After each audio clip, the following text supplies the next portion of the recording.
What is up, Rapid Potential YouTube? Welcome to today's video. Picking up right where we left off, except it's daytime, not the super late evening. You can see my thumbnail picture from yesterday. I had to get everything set up all nice. So we've got exhaust ports done, center and front iron are done. I got to do the rear iron tonight, which you'll see in this video. Just doing this little baby bridge, which I've been running through on the last couple videos about. We can finally put our templates away. We got to get this stuff cleaned up so that we can paint it. And then get this thing stacked up ASAP. So, clearancing side seals as well. Hopefully we get into that tonight, some of it. If not, my goal is to get set up for that tonight. So, to get the rotors final cleaned, everything good on the rotors, and then maybe tomorrow night, after we do some driving, we'll get those side seals cut. But I wanted to show you something before we jump right into just the porting and the shop stuff and the shop talk into this.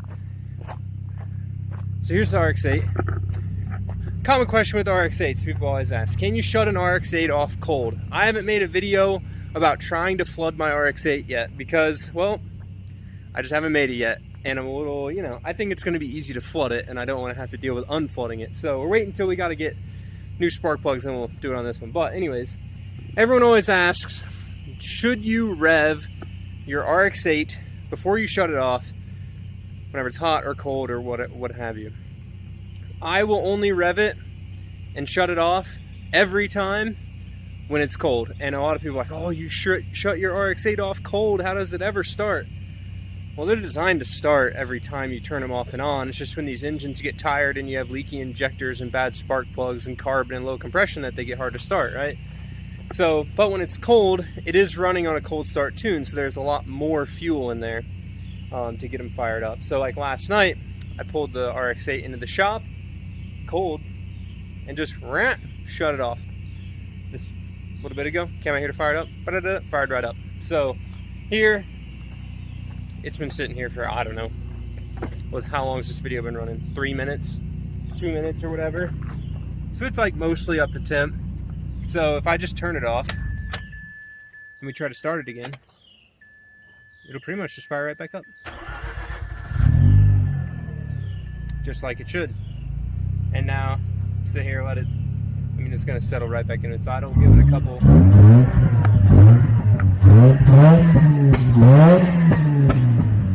Sounds pretty good. So we'll rev it. That's about the extent of how I would rev it, just like 3,000 RPM. And we'll start it and see if it starts differently.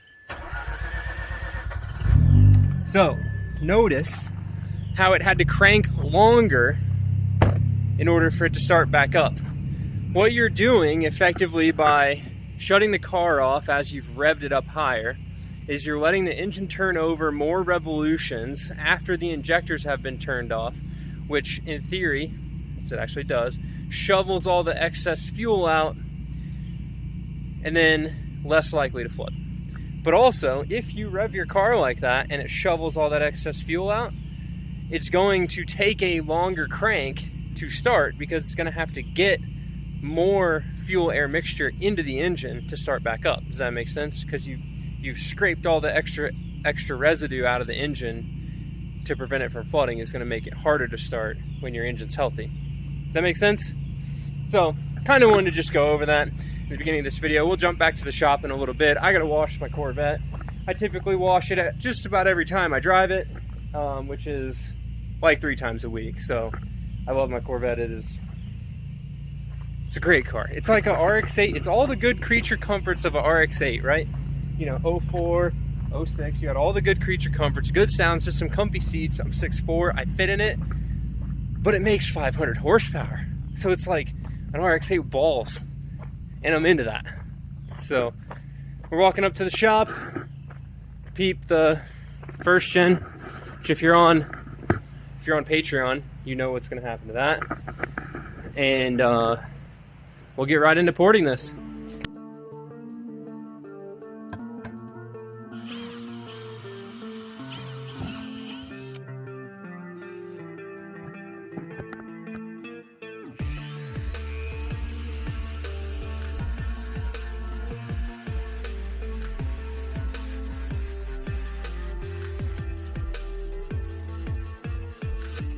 Alright guys, so I wanted to show you up close, if I can get it to focus and see some of this.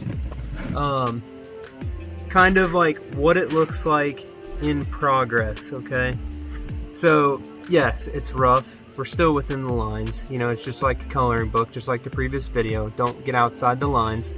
Still within my lines, but you can see I can only reach so far down in there using, I always like to start with a stone, okay? So this is just a small, like this is the smallest, if not, it's the smallest stone I can find for my Dremel, and it's a Dremel brand stone. Don't get a knockoff one, they'll break.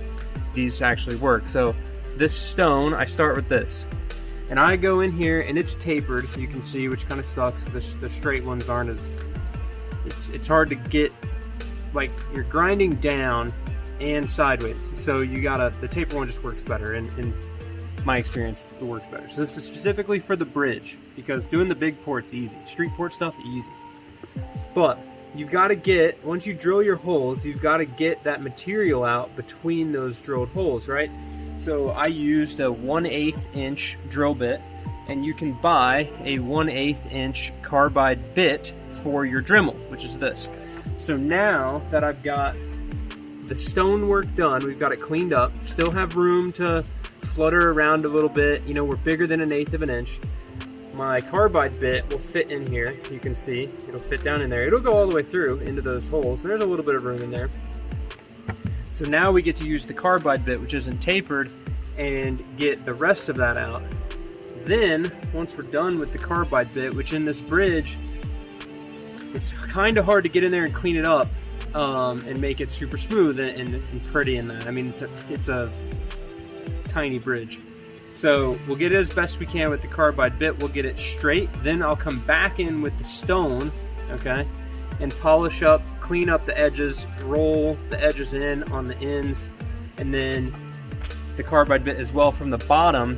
I have a longer bit and a bigger one for my die grinder, and I can clean the port up from the bottom as I'm working on the big spot. So hopefully that little detailed synopsis kind of helps. I don't know that there's any detailed videos. I haven't really looked, but I kind of just learned porting by doing it. But that's really kind of, it's kind of messy until the very end, so to speak. So we'll get back to being the rotary engine dentist.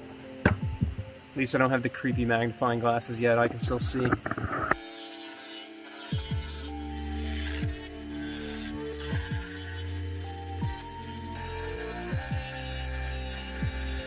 Kind of mid port job thing.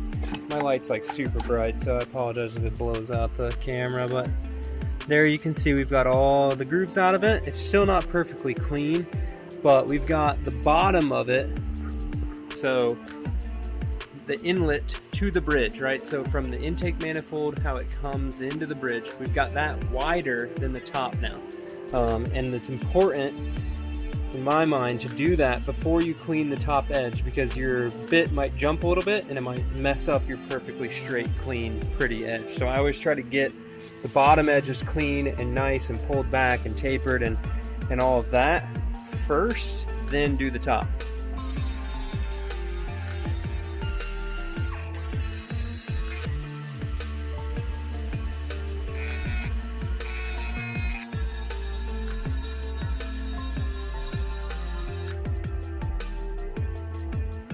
Alright dudes, I'd say we got those ports looking pretty dang close, matching, all sorts of nice. There is a little bit of a variation in the casting of the ports. So, as in like the rear iron OEM port shape and the front iron OEM port shape, we're just a little bit different. I think sometimes maybe when they cast the iron and then they machine the space, or actually I think the space is like inserted in here somehow, because there's a seam in the casting of it or whatever. You can see a seam in the ports. But I think that sometimes that can get off a little bit, so porting around that seam can be a little weird. And like this spot here, and this spot here, they don't match perfectly, but it was porting to the limits of the port template and then smoothing out the runner. So that is going to be the end of the porting for this engine. So we've got this thing all ported up nice. looking fresh, and now we get to paint it. So it's an engine block, guys. There's really no like super good time effective way to make this thing look brand new perfect without spending a bajillion hours on it and smoothing all the casting imperfections out and this, that, and the other. So I'm going to go ahead and Scotch-Brite this up. I've got a little bit of more dirt on this I need to get off, so we'll hit it with degreaser and Scotch-Brite again. Same with this housing, has some more crust around the exhaust that didn't come off. The iron's cleaned up really well, so those will just get one last hose down with brake cleaner, and then we're going to hit this stuff with some paint. While this stuff is getting painted, I am going to go ahead and we're going to work on the Rx8. So this is like 2 videos into one, kind of. I'm not going to make a prepping my track Rx8 for the track video, because all we're doing is putting tires and brake pads on it and bleeding the brakes. But I want to show you guys what we got, so you guys who watch all the videos know what's going on Saturday. So we've got fresh set of Falcon RT660s. The other set was spanked. 6 track days. Bunch of good use out of them. Pretty stoked. I got a fresh set of Hawk HT10 brake pads. So not the most aggressive pad, but an aggressive pad nonetheless. More aggressive than the HP Pluses that I have on the car right now. Justin has DTC 60s on his E36, and the brakes are pretty much non-existent on the street. So the HT10s are 1 heat step below the DTC 60s. Not that this car is going to get driven on the street, but I think that these pads will outlive, my driving ability will outlive these pads, and I can just run these, smoke them, and then if I want to upgrade to a more aggressive pad 6 or 7 track days later, we can do that. So the next bit to that equation is some Motul RBF 600 brake fluid. I've noticed just over the 6 track days that at the last track day, my brake pedal was getting a little bit more spongy when the brakes got hot. And I think that's because over time, this brake fluid's been in here for 7 months. So over time, more silicone-based brake fluid draws in water. And actually, we were about halfway down the reservoir, too. So we're going to bleed all that out. I really did a poor job of jacking the car up this morning. It's kind of at an angle. Had an angle in here. Had to pull the tires off before work, but pumped. So let's get all this stuff buttoned up, and then the Rx8's ready for the track.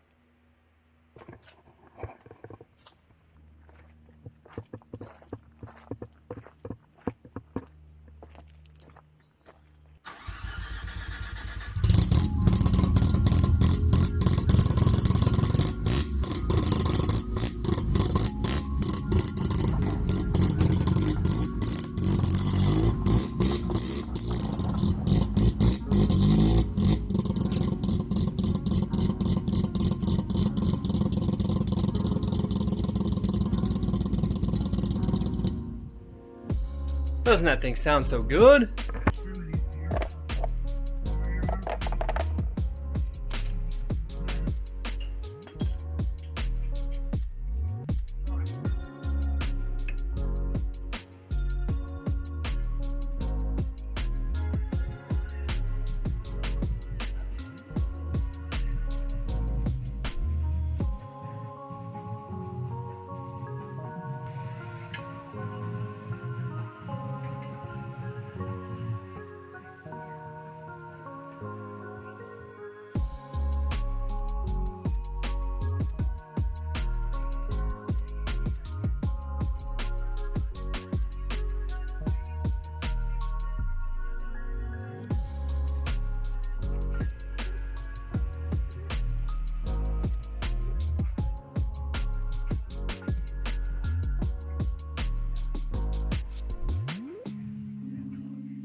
Look at that Rx8.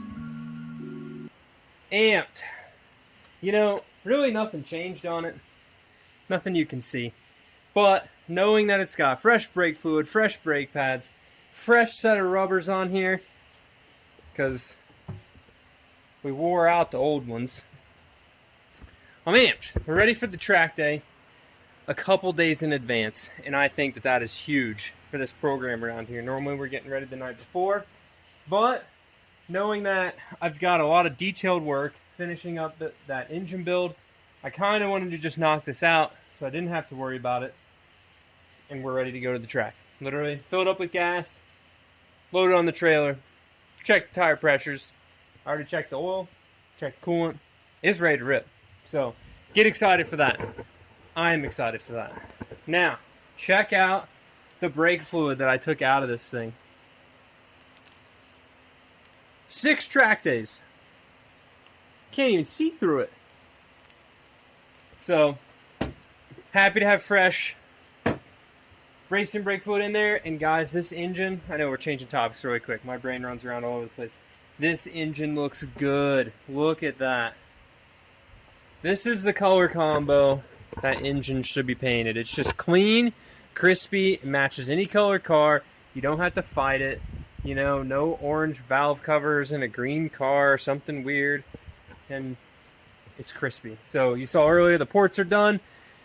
One final clean through all of this stuff. Make sure that the coolant grooves are clean. Make sure that no crusty stuff's going to fall out of it. Just one last once over. Make sure everything's ready. Then, tomorrow, next video, I'm going to be clearancing side seals for the rotors and finishing up putting the rotors together. Or I guess we'll say finish. Start putting the rotors together. We'll get these put together tomorrow. Then I will clean this table off and start laying everything out to get reassembled. Once the rotors are built, they can literally go together in an hour. So, pretty amped for that. But with that, guys, I apologize if this video was a little random and all over the place for you guys. But this week has been hectic. And I'm just happy that we're ahead of schedule on the car. It's ready for the track. We're on schedule with the engine build.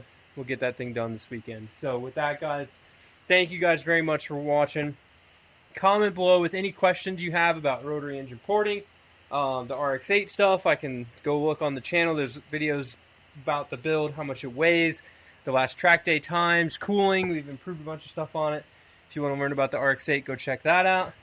Also, other engine building stuff, go check that out. Clearance and side seals, I got videos on pretty much just about everything as far as putting a rotary engine together. And if I don't have a video on it, let me know, and I'll make a video. So with that, thank you guys very much for watching. We'll see you guys in the next one. Keep it rad. See if we can find this dog. She's been hunting. Come here. Come on. Come here. Get excited. Hey, is this REW engine going to make some power?